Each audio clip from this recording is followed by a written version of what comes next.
Jokic's odds have started dropping.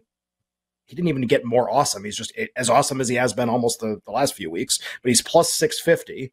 Do you think there's a realistic chance voters will give him the award again or not? I think there's a realistic chance that they'll give him the award again. I think the way to frame it is less as a hard rule, because the way I started to look at when I looked at the board this week for MVP after the injuries to Steph Curry and Anthony Davis, my conclusion was, after I said over and over again, like, nobody's won it 3 times, that Jokic is going to have lower usage and all these types of things. And then I looked at it and just went, what if he just outlasts everyone? Like, what if he's the last man standing again? Because that's where I was 2 years ago. Last year, he was just the best, like, definitively. But the year before that, Embiid was ahead, but Embiid got hurt. And at the end of it, it was just like Joker was the last one standing. And so that's kind of the idea here, which is like, what if he's just like the last guy standing?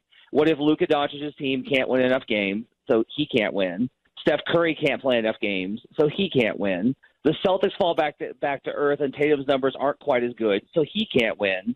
And Giannis, I think, is the one that you're like, I don't know what would happen. His numbers actually aren't as good on par with his usual stuff, but they're still amazing. But let's say something happens with Giannis, and he can't win. Well, then, yeah, it's Nikola Jokic.